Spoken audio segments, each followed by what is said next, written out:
Cuán firme cimiento se ha dado a la fe. A través de la Biblia, un análisis de la Biblia libro por libro que le ayudará a crecer espiritualmente. Estos estudios fueron diseñados por el Dr. J. Vernon McGee. Acompáñenos en este fascinante recorrido a través de la Biblia. La palabra de Dios. Hoy concluimos Lucas capítulo 20 y entramos en el capítulo 21. También llegamos al fin de otro año, y ¿qué año ha sido este? Dios nos ha enseñado mucho este año. Después de unirme al equipo en el otoño del año pasado y de haber trabajado junto al hermano Lemuel La Rosa por varios meses, nos despedimos de él cuando terminamos el ciclo 9 por toda la palabra de Dios. En febrero emprendimos nuestro 10º ciclo con las lecciones introductorias de cómo estudiar la Biblia. Entonces entramos directamente en Génesis. Los meses de marzo y abril fueron dedicados al libro de Génesis, el cual es fundacional para comprender la historia completa de la Biblia. Después que terminamos Génesis y siguiendo el horario de estudios de A Través de la Biblia, fuimos al Nuevo Testamento a estudiar el Evangelio de Mateo. Pasamos los meses de mayo y junio en ese libro escrito a una audiencia judía para que ellos pudieran ver a Jesús como el Mesías prometido. Desde entonces hemos alternado entre el Nuevo Testamento y el Antiguo Testamento, como el Dr. McGee diseñó el estudio para darnos una idea íntegra de quién es Dios y cómo podemos ser reconciliados a Él por su Hijo Jesucristo. Muchas personas han experimentado aislamiento este año y como resultado muchas personas han pasado más tiempo de lo normal en el estudio de la palabra de Dios. Hemos confiado en Dios durante esta temporada difícil y habiendo celebrado la primera venida de Cristo solo hace unos días, esperamos su segunda venida con anticipación y vivimos nuestras vidas con esperanza. En nuestro estudio, en el capítulo 21 de Lucas, Jesús predice la destrucción del templo. No quedará piedra sobre piedra que no sea destruida. Lucas registra aquella parte del discurso del Monte de los Olivos que es la contestación a la primera de 3 preguntas hechas por los discípulos. ¿Cuándo será esto? Pero cuando vieres a Jerusalén rodeada de ejércitos, sabed entonces que su destrucción ha llegado. Lucas 21:20.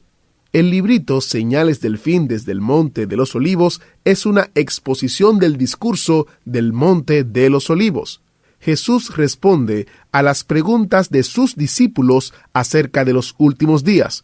Primera pregunta: ¿cuándo serán estas cosas? Número 2: ¿qué señal habrá de tu venida? Y número 3, ¿qué señal del fin del siglo? Encuentre en nuestro sitio web este librito que usted puede descargar sin ningún costo a través de la biblia.org/libritos. Aprovéchelo hoy. Ahora vamos a orar. Padre eterno, hemos aprendido que tu palabra es fiel y verdadera, y ella nos confirma una vez más que tú estás con nosotros en medio de las dificultades. Te pedimos que podamos seguir confiando en ella, no solamente en el resto del fin de año que queda, sino también en el próximo año. Nos presentamos delante de ti, en el nombre de Jesús. Amén. Ahora iniciamos nuestro recorrido bíblico de hoy con las enseñanzas del Dr. McGee, en la voz de nuestro hermano Samuel Montoya. Continuamos hoy, amigo oyente, estudiando el capítulo 20 del Evangelio según San Lucas. En nuestro programa anterior estábamos estableciendo una comparación entre los saduceos y los liberales de nuestros días. Y decíamos que los saduceos fueron los enemigos más enconados de Cristo. Fueron ellos también los principales instigadores de la primera y cruel persecución que sufrió la Iglesia. Ahora, todos los enemigos de Cristo perseguían un mismo propósito: su crucifixión. Y fue así como los fariseos se unieron a sus adversarios tradicionales, los saduceos, para conseguirlo. El hecho es que los fariseos fueron los líderes en la persecución del Señor Jesucristo, pero después de la muerte del Señor, los fariseos desistieron de su afán de perseguir. Ya no tenían interés en perseguir a Cristo ni a sus seguidores. Los saduceos, en cambio, continuaron con la persecución de la iglesia. Podemos leer en cuanto a esta persecución en los capítulos 3 y 4 del libro de los Hechos de los Apóstoles.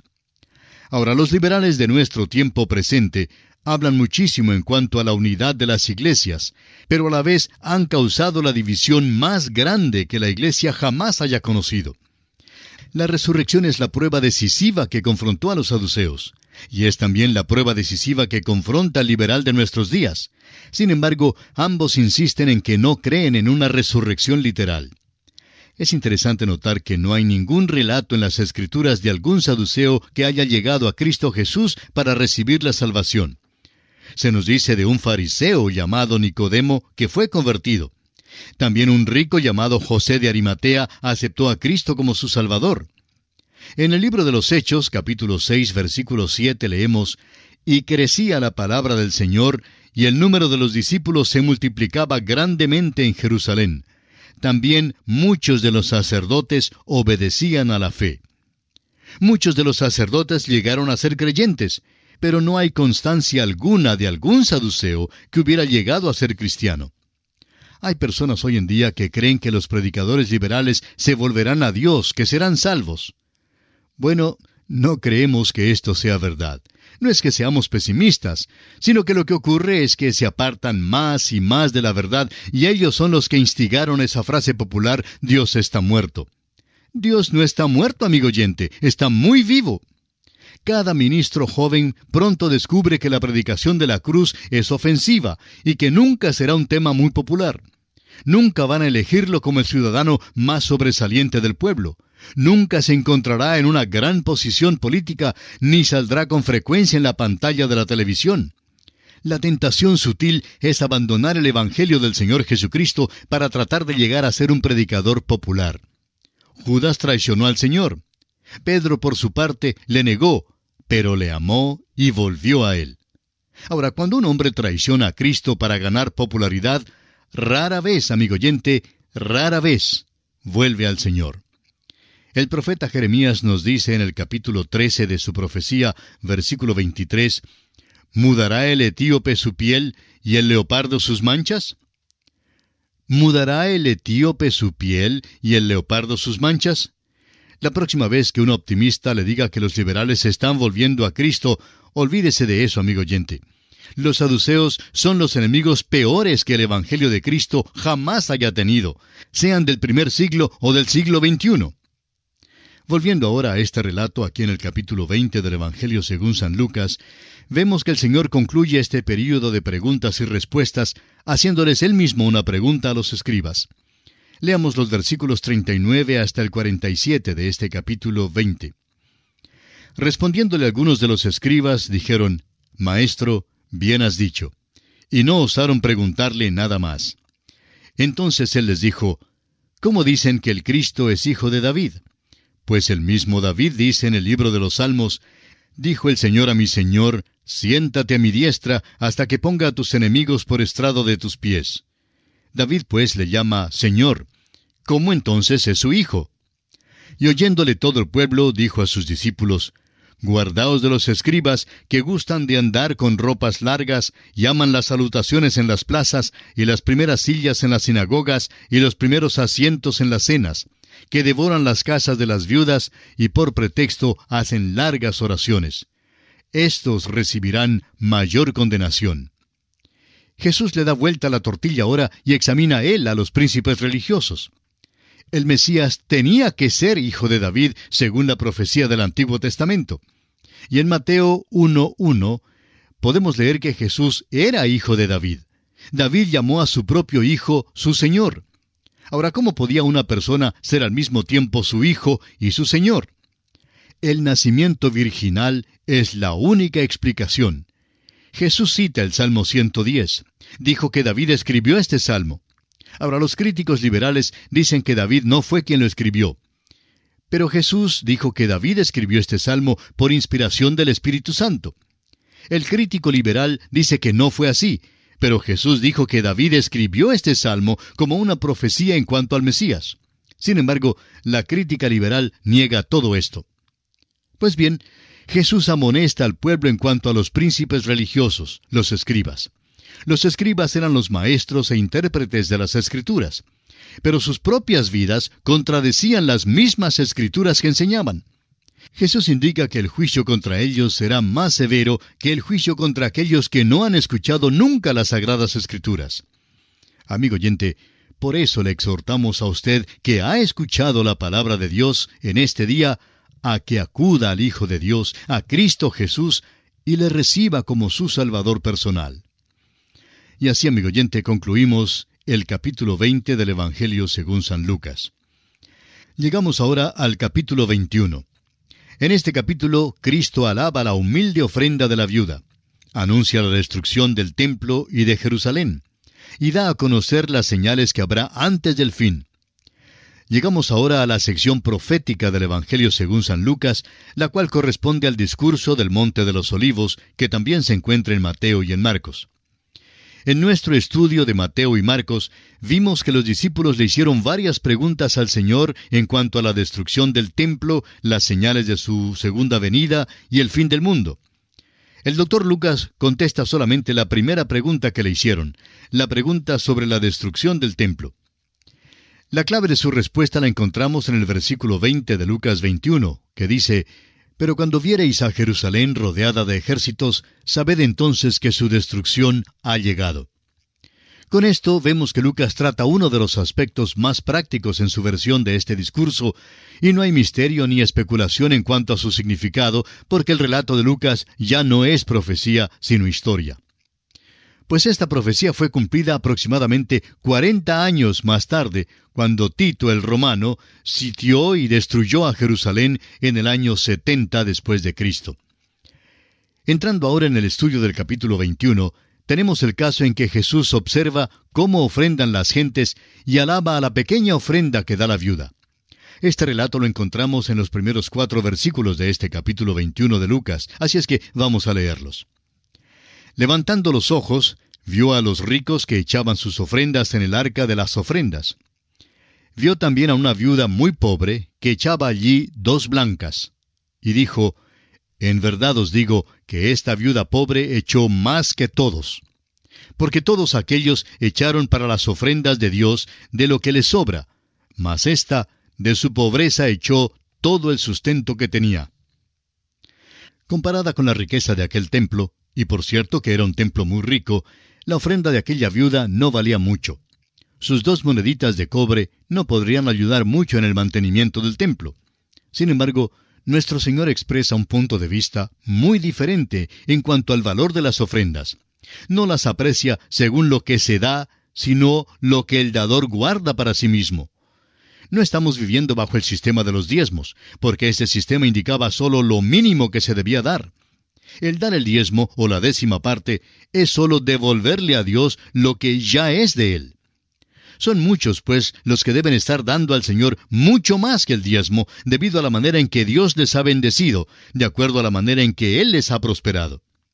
Un hombre dijo una vez: «Si yo diera solamente un diezmo de mis bienes al Señor, me sentiría como si yo le estuviera robando». Dios, amigo oyente, mira el sacrificio del donador. Por lo general, es el que no puede dar mucho, el que hace un sacrificio genuino. Al valorizar su ofrenda, lo que Dios toma en cuenta es lo que usted guarda para sí mismo. Las 2 blancas que la viuda dio no valían nada comparadas con la riqueza del templo y con las ofrendas de los ricos.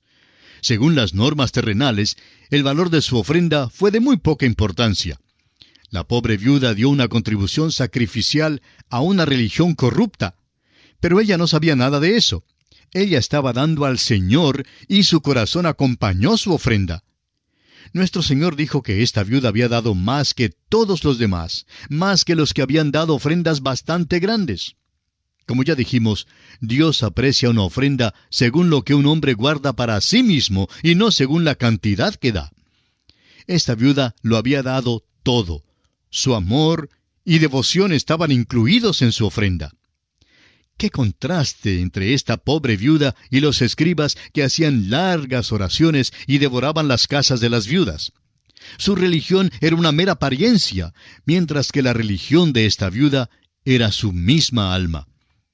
Debiéramos preguntarnos si es que todavía se para Jesús para observar lo que dan las personas. Si es que todavía se para allí, sus ojos son como llamas de fuego que escudriñan los motivos del corazón.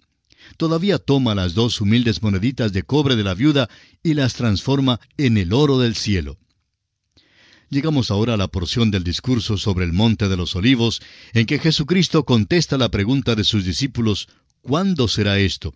Es decir, la destrucción de Jerusalén y el templo. Leamos los versículos 5 y 6 de este capítulo 21 del Evangelio según San Lucas.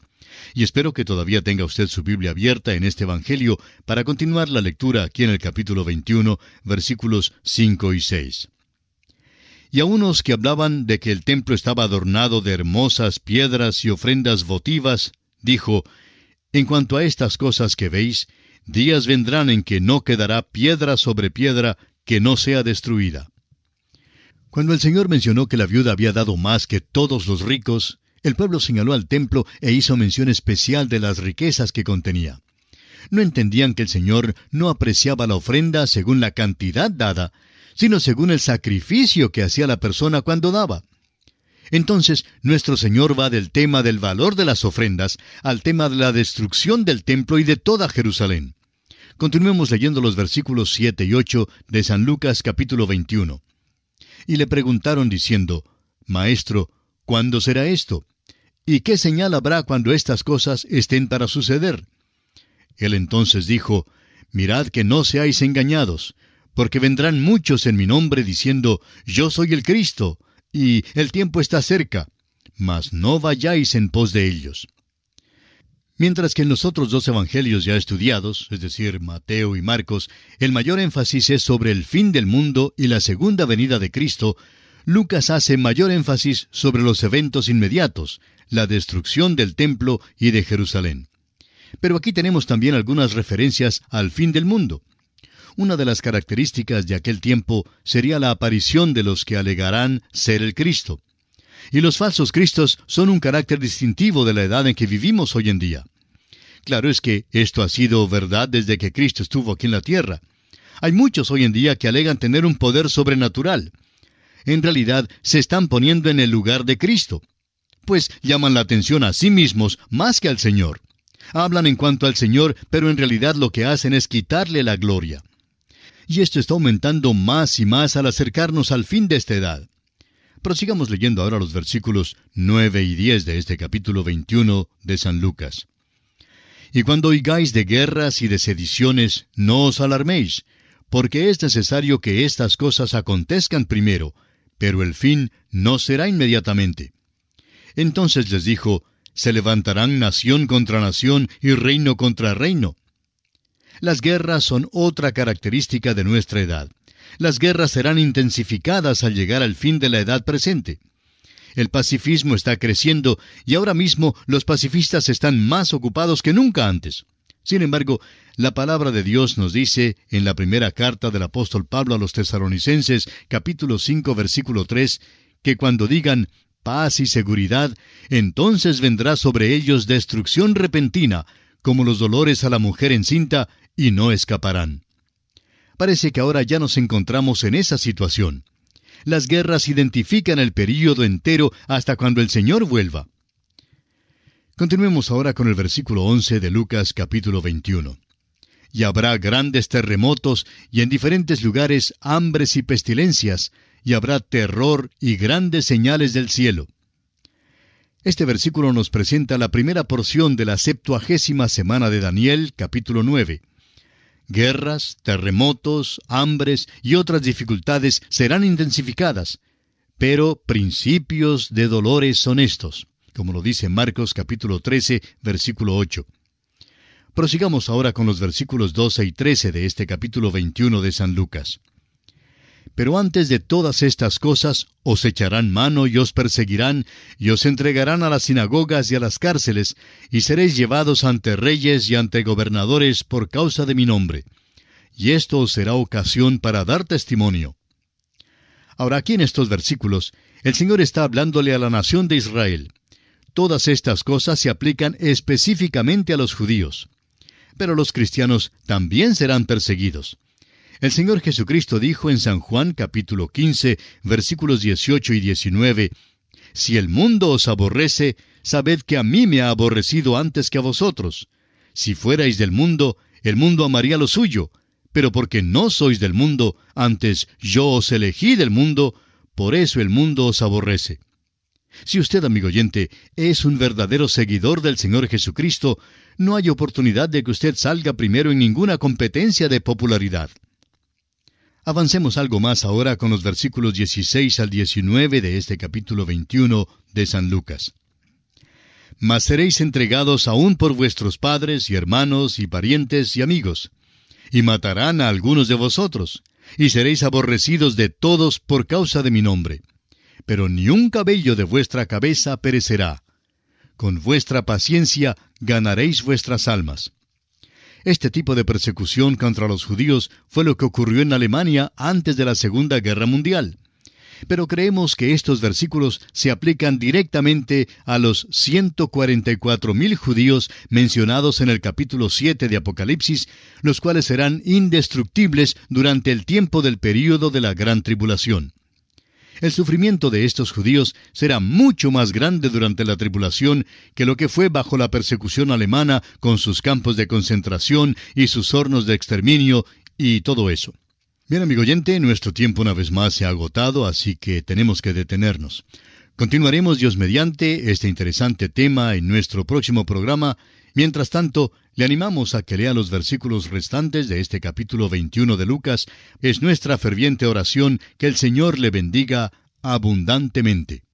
Me alegro de que usted haya decidido pasar el último día del año con nosotros en el estudio de la Palabra de Dios.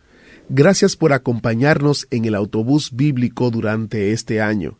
El próximo año está por delante de nosotros y tenemos grandes caminos a viajar en nuestro viaje de 5 años por toda la Palabra de Dios. Soy Jehiel Ortiz y para el equipo completo de A Través de la Biblia les deseamos un nuevo año maravilloso. Y al cerrar este año y anticipar al próximo, si eventos personales o mundiales le hacen sentirse preocupado o ansioso en cuanto al año venidero, todo lo que necesita hacer es mirar a Jesús. De la misma manera que Él calmó los miedos de sus seguidores y aseguró a los discípulos en el camino de Emaús que todo lo que habían dicho los profetas de Él era verdad, Jesús nos ofrece esperanza y seguridad en el día de hoy. Soy Jehiel Ortiz y me alegro de que usted estuviera escuchándonos hoy. Oro que el estudio haya sido de bendición para usted. Espero que se una a nosotros en una próxima entrega y puede estar seguro que le guardaré su asiento en el autobús bíblico. Así que le espero. Hasta la próxima, si Dios así lo permite. Bye bye. ¿Fue de ayuda para usted el estudio de hoy? ¿Desea enviarnos algún comentario de lo que ha estado escuchando? Entonces escríbanos, no espere más. Nuestro correo electrónico es atv@transmundial.org. atv@transmundial.org. Si desea recibir las notas y bosquejos de lo que estamos estudiando, suscríbase gratis en nuestra página en internet, a través de la Biblia.org/notas, a través de la Biblia.org/notas.